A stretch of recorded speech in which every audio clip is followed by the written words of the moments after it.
Halo semua, bagaimana kabarnya? Semoga semua dalam keadaan sehat. Kali ini, saya akan membahas pelajaran prakarya dan kewirausahaan rekayasa kelas 11 dengan materi perencanaan usaha bidang teknik. Untuk pertemuan kali ini, saya akan fokus di pengertian sistem teknik dan administrasi. Oke, kita langsung mulai saja. Teknik atau rekayasa merupakan penerapan ilmu dan teknologi untuk menyelesaikan permasalahan manusia. Teknik membuat segala sesuatu yang ada dalam kehidupan manusia menjadi jauh lebih mudah, lebih ringan, dan lebih cepat. Pengertian sistem sendiri adalah suatu kesatuan yang kompleks yang dibentuk oleh bagian-bagian yang sama untuk mencapai tujuan yang sama. Sehingga, jika kita digabungkan, sistem teknik adalah metode berupa pengetahuan dan kepandaian tentang suatu unsur yang teratur saling berkaitan untuk membuat sesuatu. Sistem teknik biasanya dibuat secara rinci oleh orang-orang yang ahli di bidangnya. Sistem teknik berguna untuk menyelesaikan berbagai permasalahan manusia dengan memberikan kemudahan dalam menjalankan aktivitasnya. Saat ini, ruang lingkup teknik juga sudah semakin luas dan menyebar di seluruh aspek kehidupan manusia.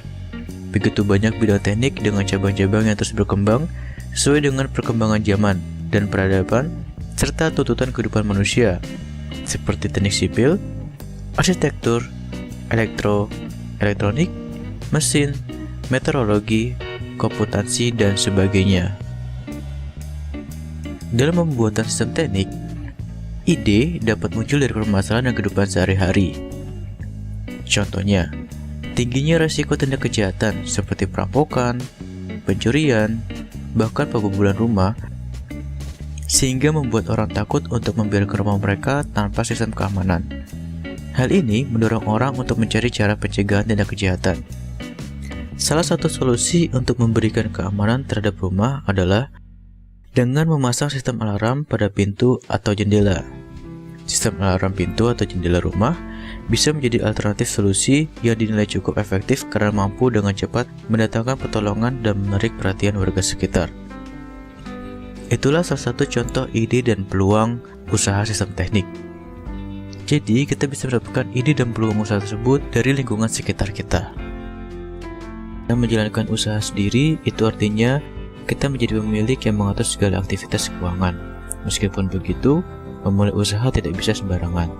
Diperlukan prinsip 6M agar maksimal dalam memulainya. Berikut adalah 6M dalam wirausaha yang harus diperhatikan dalam memulai usaha. Untuk dapat menjalankan manajemen dengan baik, harus sangat memperhatikan sumber daya manusianya. Di sini berarti sumber daya manusia. Tentunya, untuk menjalankan suatu program usaha atau manajemen membutuhkan orang yang melaksanakannya. Supaya program manajemen dapat berjalan dengan baik, diperlukan orang yang punya kompetensi di bidang masing-masing. Memilih sumber daya manusia yang tidak berkompeten untuk menjalankan program usaha dapat membuat program tidak berjalan dengan baik. Hal itu akan sangat mempengaruhi proses manajemen. Oleh karena itu, kualifikasi sumber daya manusia harus diperhatikan supaya mendapatkan sumber daya yang benar-benar berkompeten. Ada beberapa hal yang harus diperhatikan untuk memilih sumber daya manusia. Hal pertama adalah kemampuan yang dibutuhkan. Sangat penting untuk memperhatikan kemampuan dan keterampilan yang dimiliki oleh sumber daya manusia tersebut. Lalu, hal kedua adalah posisi yang dibutuhkan. Untuk mengisi posisi tersebut, tentunya harus mencari sumber daya manusia yang mempunyai keterampilan di bidang posisi tersebut. Dan yang terakhir adalah jumlah sumber daya yang dibutuhkan. Sumber daya manusia yang direkrut harus dengan kebutuhan, jangan sampai jumlah sumber daya yang direkrut kurang dari kebutuhan atau malah melebihi kebutuhan tersebut. Money atau modal atau uang. Uang sangat dibutuhkan untuk menjalankan usaha yang dirintis. Tanpa adanya anggaran uang yang cukup, maka proses manajemen usaha tidak bisa berjalan dengan maksimal. Jika anggaran uang tidak mencukupi, maka kegiatan usaha bisa tersendat dan menimbulkan masalah di tengah jalan. Selanjutnya adalah material atau bahan produksi yang dibutuhkan. Untuk membuat suatu produk, tentunya membutuhkan bahan baku. Material atau bahan baku yang dibutuhkan juga harus diperhatikan. Bahan baku yang berkualitas dapat menghasilkan produk yang berkualitas juga. Tanpa adanya bahan baku yang berkualitas, maka tidak dapat menghasilkan produk yang bernilai tinggi. Produk yang memiliki kualitas buruk tidak mempunyai daya jual yang bagus. Hal ini dapat menimbulkan kerugian dalam manajemen usaha. Mesin sangat penting untuk menjalankan kegiatan usaha. Dengan adanya bantuan mesin, pekerjaan yang sulit dapat dikerjakan dengan lebih mudah dan menghemat waktu produksi. Seiring dengan perkembangan teknologi, sudah banyak mesin yang modern dan disesuaikan dengan kegiatan produksi yang dibutuhkan. Selain itu, dengan menggunakan bantuan mesin, hasil produksi juga akan lebih detail dan rapi. Tingkat kesalahan yang dilakukan juga akan jauh lebih kecil dibandingkan ketika dilakukan oleh manusia. Metode ini merupakan standar prosedur yang ada di dalam manajemen.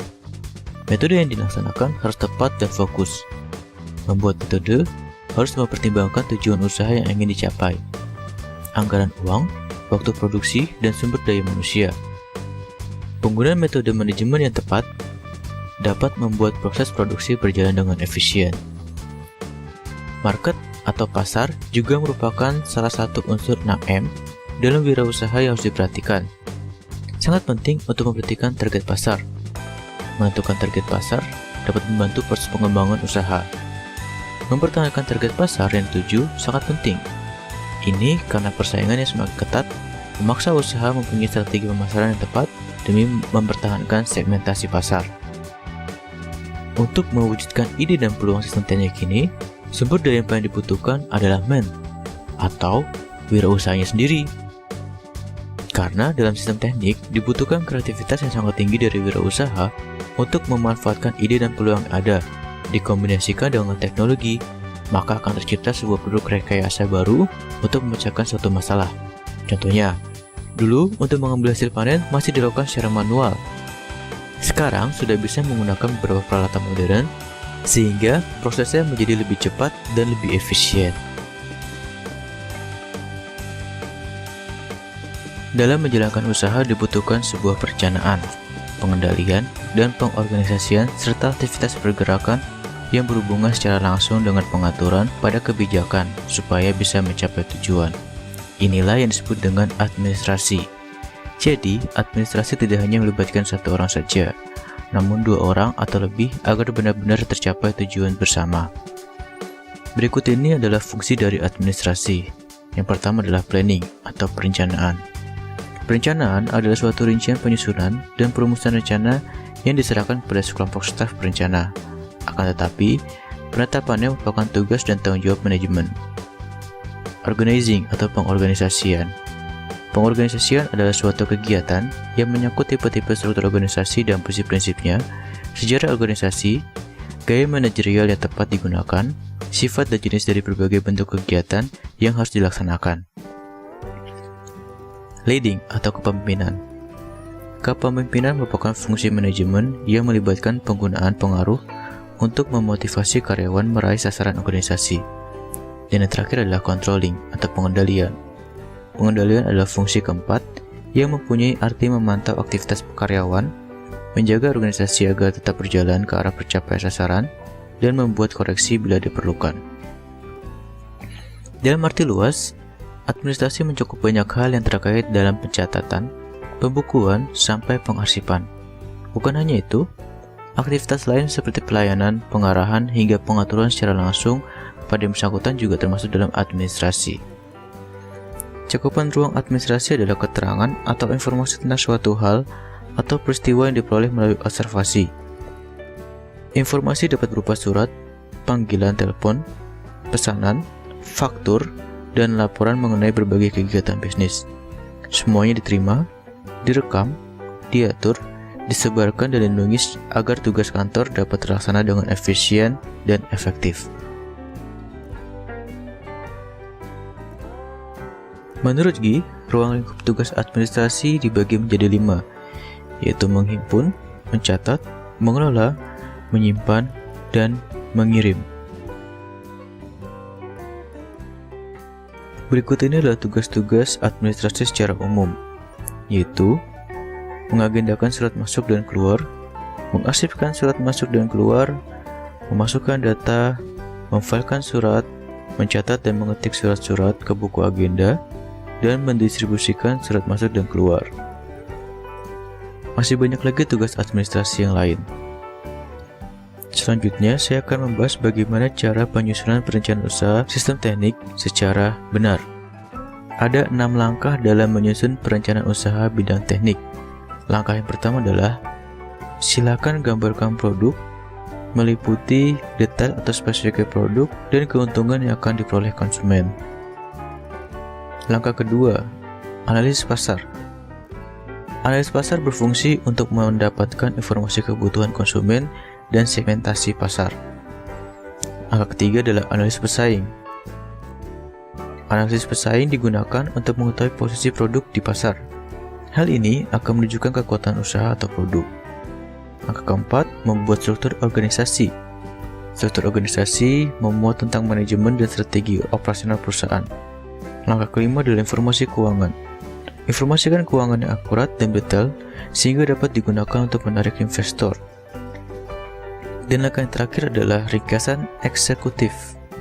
Ringkasan eksekutif memuat informasi mengenai sejarah perusahaan, garis besar tujuan, deskripsi produk atau jasa, informasi mengenai pasar dan taksiran pertumbuhan, ringkasan mengenai tim manajemen, dan sebuah pernyataan kuat mengenai kekuatan usaha serta peluang keberhasilan usaha. Itulah prosedur-prosedur yang harus dilakukan dalam penyusunan perencanaan usaha sistem teknik.